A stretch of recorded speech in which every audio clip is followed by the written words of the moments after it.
Are you ready for what's about to come? Betelgeuse, the red supergiant star that is closest to Earth, started dimming substantially in recent years, which caused excitement and fear all around the world.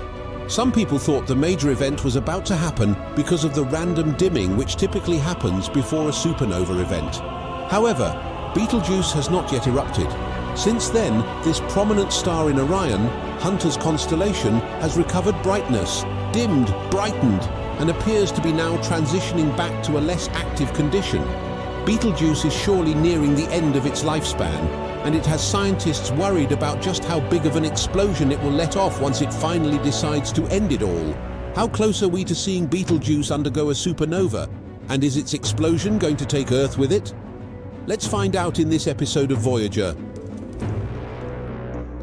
Orion is one of the most recognizable constellations in the night sky, along with the Great Bear and the Southern Cross. It has two first-magnitude stars, Rigel and Betelgeuse, officially known as Beta and Alpha Orionis, and is both brighter and bigger than the Bear and the Cross. Astronomers have determined, after examining data from NASA's Hubble Space Telescope and a number of other observatories, that the bright red supergiant star Betelgeuse physically blew its top in 2019. Betelgeuse created a massive surface mass ejection, SME, and lost a significant portion of its visible surface. This is a behavior in a star that has never before been observed. A coronal mass ejection, CME, which occurs frequently on our Sun, is a process wherein a portion of the Sun's flimsy outer atmosphere, the corona, is blown away. However, the Betelgeuse SME ejected 400 billion times more mass than an average CME. Therefore, it appears that a cloud of hot gas that the star released and temporarily covered some of the star's light was what produced the odd darkening of Betelgeuse. Although some estimates place it farther away, Betelgeuse may be as nearby as 724 light-years from Earth. Determining the distances of red supergiant stars like Betelgeuse is a challenging subject in astronomy. Despite being far away, Betelgeuse is one of the brightest stars in the sky due to its inherent brilliance. It is around 100,000 times brighter than the Sun. Such brilliance has a cost because Betelgeuse's immense energy soon depletes its fuel, hastening the end of its existence. The star will eventually run out of fuel and disintegrate under its own weight. Since its primary nuclear fuels have been depleted, it will eventually face doom. If our present hypotheses are correct, it will supernova erupt and eventually become a neutron star or more likely a black hole. Is the Earth in danger from Betelgeuse? Undoubtedly, a supernova outburst that occurred within a few tens of light-years of Earth would have the worst effects. When a supernova explodes, it can produce light equivalent to a whole galaxy. So if one of our close neighbors like Alpha Centauri decided to act in this way, we couldn't ignore it. It wouldn't matter if it shone as brightly as the moon, because it would be bathing us in a radiation of all kinds, but it would. Since 1604, we have not observed a supernova in our galaxy. Nevertheless, in 1987, one erupted in the Large Cloud of Magellan, with effects that were plainly discernible even at a distance of 169,000 light-years. Although there was no risk, it is fortunate that the large cloud is so far away. The danger zone around a typical supernova is an interesting concept to work with. What would occur if a supernova exploded nearby? Supernovae are not the largest explosions in the universe, and they appear nearly insignificant in comparison to gamma-ray bursters. But that is a very different matter. Supernovas are bad news. They have the power to destroy biospheres and cover worlds with lethal radiation. The ozone layer of a planet can be destroyed by a particular kind of supernova years after the explosion, according to a recent study which adds a new potential danger. Giant stars can briefly attain some of the highest luminosities in the universe when they explode in large explosions known as supernovas. The brightness from hundreds of billions of stars combined can be eclipsed by a single supernova. Will Earth be destroyed by a Betelgeuse supernova? The star will be the second brightest object in our sky after the Sun when it goes supernova, despite being over Betelgeuse light-years away from us. Betelgeuse, which shines brighter than a full moon, will be visible during the day. It will be so dazzling for a few weeks at the height of the explosion that shadows will be cast even in the dead of darkness. Despite its terrifying brilliance, a supernova's visible light emission only makes up a very small amount of its total energy production. Furthermore, while exposure to high levels of visible light may result in blindness, it doesn't generally have many other detrimental impacts.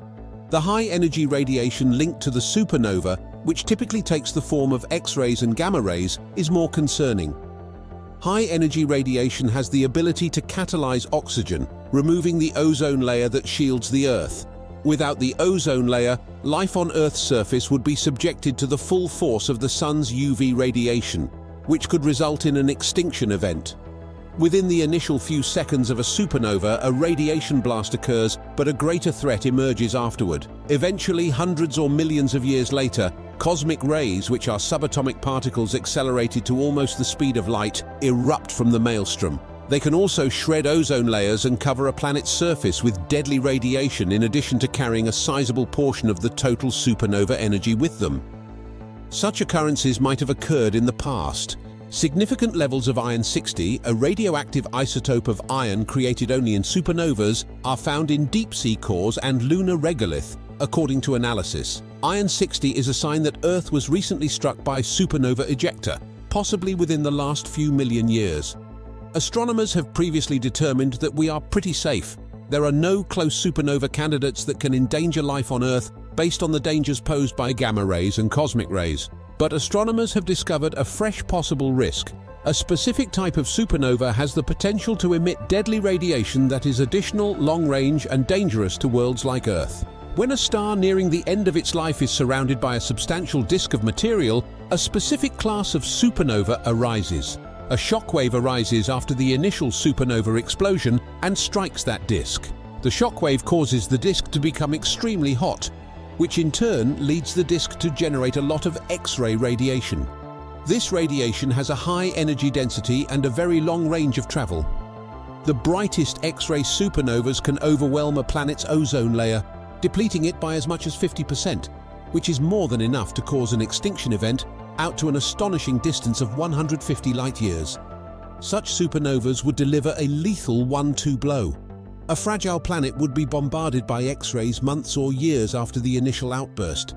The cosmic rays would then arrive hundreds or thousands of years later and complete the task before the biosphere had time to recuperate and replace its protective covering. Thankfully, no candidate X-ray supernova has been found to be close to Earth. But the galactic habitable zone, the area in each galaxy where life can exist, is now subject to additional restrictions as a result of this research. Star formation is insufficiently high in a galaxy's farthest regions to produce the elements needed to generate rocky planets. However, the dense centers of stars, where stars live and die quickly, are equally fatal because frequent supernovae irradiate the area around them. According to the new research, the galactic habitable zone's inner boundary is likely located further from the galaxy's core than previously thought. Earth is located in one of the galaxy's safest neighborhoods, despite occasionally being hit. What time will Betelgeuse go off? Most likely it won't occur during our lifetimes. However, nobody actually knows when it will blow up. It might occur today or in a million years. What will the supernova explosion of Betelgeuse look like from Earth? The Earth's biosphere won't be affected, but that doesn't guarantee that nobody will notice. According to Goldberg and Bauer, Betelgeuse will light for more than 3 months after its explosion at a brightness comparable to the half moon, which is 9 times fainter than the full moon. A single point would contain all of this brilliance. As a result, it would seem like a very bright beacon in the sky that you could see during the day and that would throw shadows at night. It would be inevitable, and everyone on the planet would be fascinated by it. The supernova would be visible to people in the daytime sky for around a year, and as the supernova remnant dims, it would be visible to the human eye at night for several years. Orion will not have its left shoulder by the time it fades completely.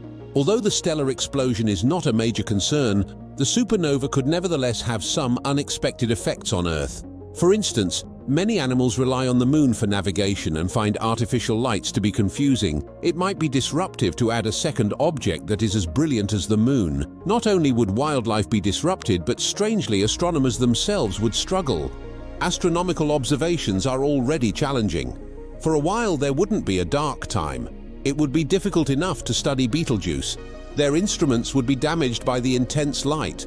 Astronomers also claim that there will be plenty of notice if Betelgeuse does defy the odds and explode within our lifetimes. Instruments on Earth would begin spotting gravitational waves or neutrinos produced by the explosion up to a day beforehand. Imagine a significant portion of the population staying up late to watch Betelgeuse's light display, waiting for it to begin, and cheering when it does. But Betelgeuse doesn't need to blow up to be fascinating to scientists. It's big and bright, which makes studying there quite simple.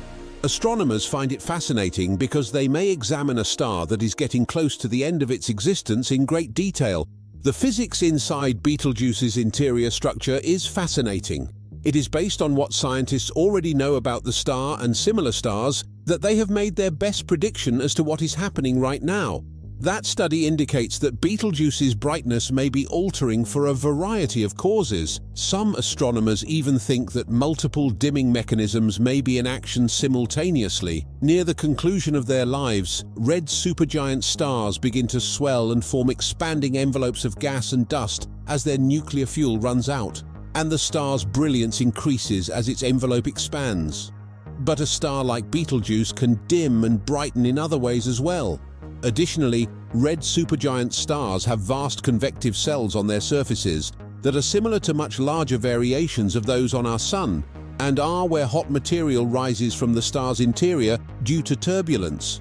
A portion of that material violently explodes into space as it reaches the surface, creating a massive radioactive belch that can momentarily alter the brightness of the object. And the dimming of Betelgeuse might even be a sign that it's going to blow up. Usually, as material emerges from the surface of a dying star, it collides, making the star shine brighter. It's also possible that this substance is shrouding the star, which would make it fainter. Regardless of its underlying origin, the peculiar behavior should ultimately reveal fresh information about red supergiant stars' final moments. And everyone on Earth will be in the front row. In conclusion, Betelgeuse will eventually erupt as a supernova. If and when it does erupt, it will appear bright enough to us on Earth to glow during the day. Thanks for watching another episode of Voyager. While you're still here, make sure to click the video on your screen for more mind-blowing videos about space.